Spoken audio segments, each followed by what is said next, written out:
It's no surprise that I'm a fan of RCF speakers here, and we do also sell them. So we get a lot of questions about the RCF speaker line, specifically the HD versus the ART9. They are similar in price, and I thought this was a great opportunity to talk about the differences and why HD or ART9 may or may not be the right speaker for you. But because they have such a great variation in different size woofers and compression drivers, we're also going to talk about when and where and why you may need to buy a 12-inch speaker with a 3-inch compression driver or a 10-inch speaker with a 1.75-inch compression driver.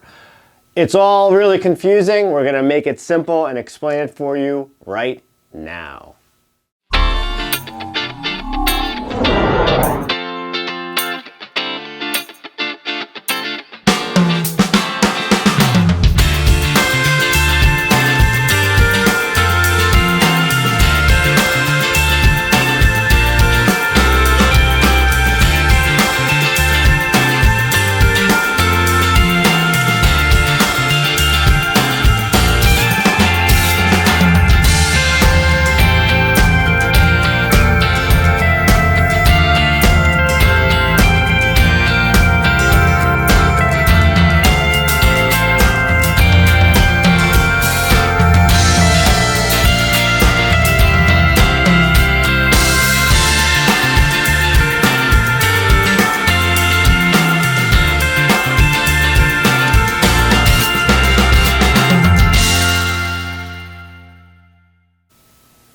What's going on, everybody? Justin Schwartz here, founder of the DJ's Guru, coming at you as always from the lovely DJ's Guru studio.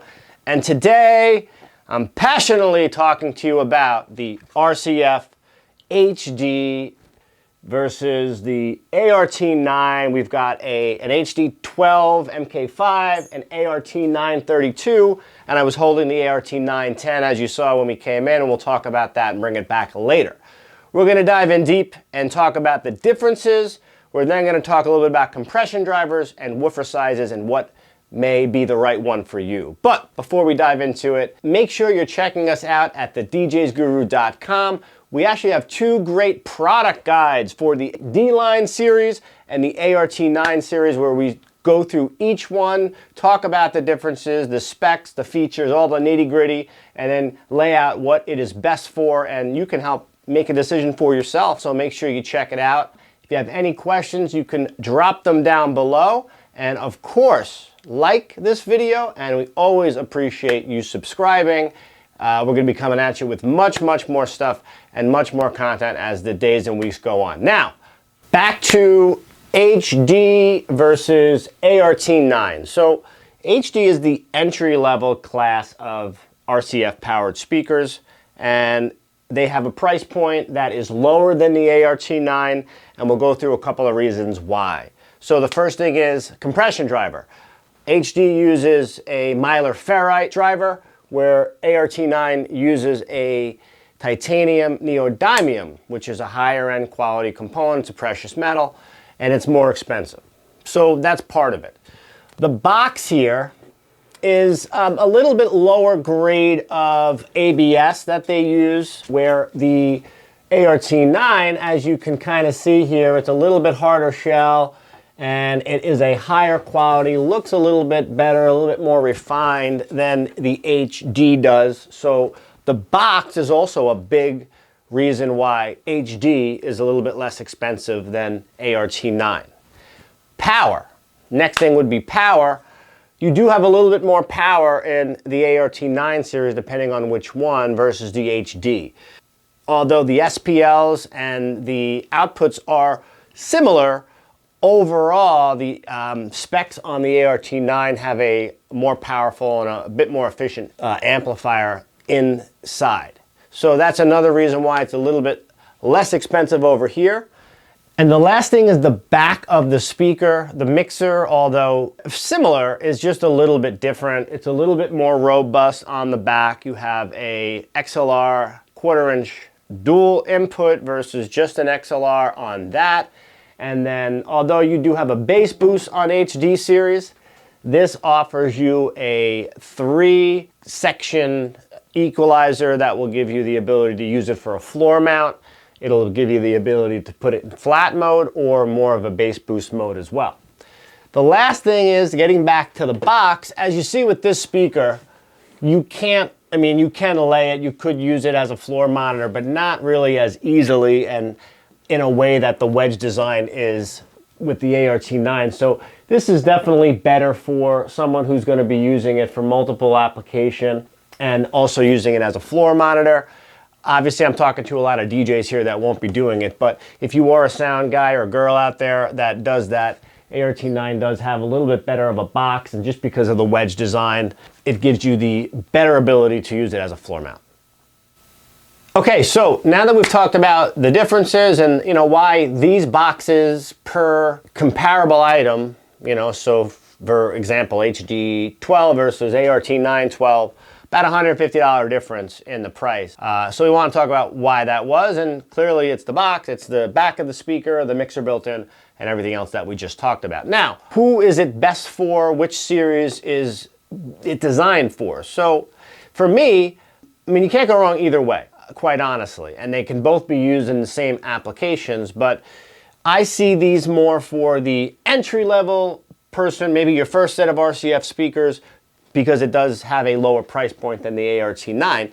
The other side of that is you're getting very, very similar performance, even though these do outperform the HD. If you are a sound person or if you're a tour person who is constantly using these speakers for sound reinforcement and they're in crowds of people and they're getting beat up and it's more about tour grade quality and less about the particulars on the speaker, and it's just really, I'm looking for the workhorse, HD is definitely the speaker for you.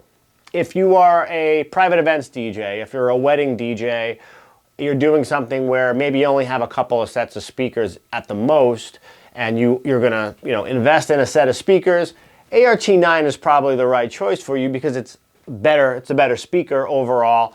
It looks nicer, and it's not going to be a value buy for you. Although it is a great value, you're looking more for the most bang for your buck, and although these are comparable, this is definitely the better speaker. So if you are doing weddings, private events, anything like that where you're in full view and your speakers are in pictures and video and all that type of stuff, this might be the better choice for you where, hey, I just need sound and that's really it. This is obviously going to fit the bill better at a lower cost with similar output. Okay, so the next thing we're going to talk about, like I mentioned earlier, because of the variations in these speakers, I have an HD12 MK5. That means it's a 1-inch compression driver with a 12-inch woofer, which is the 2, and MK5 just means it was made in Italy. Just like the 932 here, which is the 9 series, right?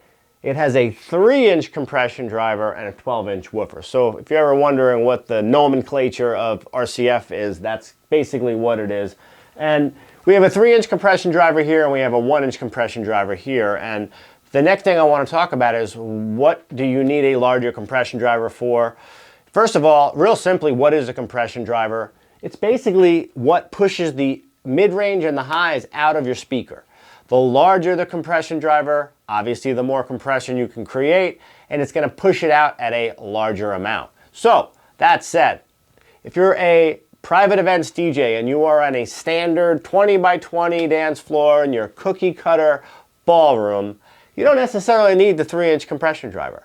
You can save yourself $400 or $500 a speaker by not going with that and still get the same level of output for where you need it, okay? You're not going to notice the 3-inch compression driver as much unless you're in a situation maybe where you're outdoors or you're in one of those long ballrooms or a barn, right? We've got a lot of private events out there.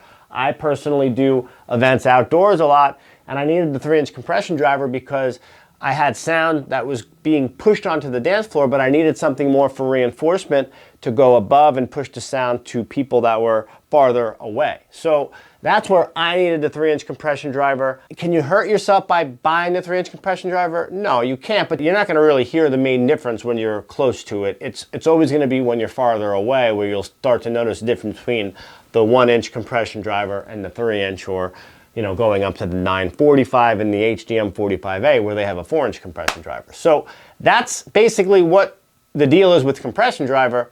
If you are doing smaller events, you don't need the 3-inch. Save yourself some money, go with a 12 or a 15, ART9 12, 915, 910 even, which we'll show you later. But, you know, 3-inch compression driver, it's great to have, fantastic, but, you know, you may never really use that gas, so to speak. So that's compression driver, and we're gonna talk about the woofer size now. All right, so because, again, of the variations here of HD, ART, it gives me a great opportunity to talk about woofer sizes. Right here now I have the 910, which we've done a video on before. You can click the link in the description to watch that, but fantastic little speaker. And what I learned about going through all of these and hearing a 12 and a 10 and even an 8 with the Mackie Thump Go or something like that, one thing you will also notice is you won't see a 15 here because I don't use 15s anymore. For me, they don't make sense. That's a whole other video. But to talk about the woofer size, the thing to understand is that unless these are on the floor, the bass reflex that you're getting out of this low-end woofer is not actually doing what it's meant to do. So you really want to keep your woofer size, for me, it's always been 12-inch or below, because once you get higher than that, you're creating a frequency response that actually works against your high range and your mid range. So I will tell you that with the 910, I have been pleasantly surprised with the output with just 2 of these on a pole, crystal clear. And, you know, I've done outdoor events, I've done indoor events. I hate to use the number of people, but medium-sized events, you know, small to medium, and they've saved my back a lot of trouble, and they were the right tool for the job. It's all about having the right tool for the job, right? So this is a 910, it's a 1.75-inch compression driver, the 10-inch woofer.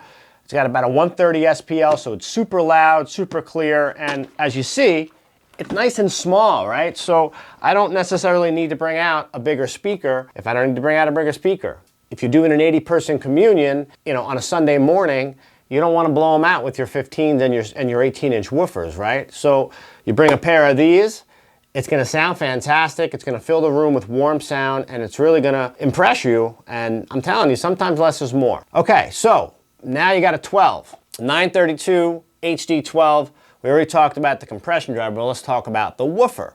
For me, this is the largest woofer I'm going to use up on a pole. It's going to give me that snappiness, and it will give you a low-end frequency that you're used to on the bass of a guitar or something like that, right? But that dynamic kick that you're getting in most of the music that we're playing at parties, right? You're going to still get that very similar with a 12 that you would with a 15. So you're not going to lose that. What you will gain, though, a lot smaller than a 15. Honestly, if I had a 15 here, I couldn't fit it. And after using 15s for so many years, because that's what I thought, what we thought DJs are supposed to use 15s, right? I used it, I had to use them maybe a couple of years ago, and I took it out and I said, oh my God, I can't believe I actually walked around and put these things up. They're tremendous, right? They're so big. So you'll save a lot of effort on your back. And the other thing you're gonna gain is a snappier, cleaner sound. I promise you, it's going to be cleaner and snappier than a 15. That's just from what my ears tell me, but I do promise you, because that's just the right way to do it. And most acoustic people will agree with me on that. And if you don't agree, please comment down below. Tell me why your 15-inch speaker is better than a 12-inch comparison. I'd love to hear it. So that's pretty much it with woofer size. Now, if you have any questions on what size woofer is best for you, it's really a matter of what you're doing and, you know, what the need is. I think personally, especially post-pandemic here, I don't think people want the bass that we were used to back prior. I don't want to be losing fillings at the end of the gig. So for me personally, I'm using 15-inch subwoofers on the bottom in most cases. And on the tops, I'm using 10s and 12s, and it's really working well. That's what has worked best for me, and, you know, what we've been selling a lot of too. Anyway, if you have any questions, you can always drop a comment down below, but that's my spiel on woofers, and this is the HD 12, the ART910, and the 932. All right, everybody, so that's the HD versus ART9, HD12, ART910, and ART932 comparison video. I love these videos where we compare things that really are not apples to apples comparisons, so we can really educate you on the differences and why you might want to choose one over the other. That's really the goal here. I don't want to influence anybody. I just want to educate and let you make your own decisions. If you have any questions, as always, drop your comments down below. You can reach out to us at thedjsguru.com. There's a contact form there. Always reach out to us there as well. As I told you earlier, we also have 2 blogs on the HD series, every single of the HD 2-ways. You can go and read up on that. We also have one on the ART9, every single version of this. You can go and read up on that, see the pricing, links to make purchases, and that's going to be in the description as well. So read up on that. If you're interested in making a purchase, there are links in the description. Go for it. Click those links. We appreciate that as well. Thank you everybody for watching this video. We hope you enjoyed it as much as we enjoyed making it. And as I always like to say, we'll see you on the flip side. Take care. Bye-bye.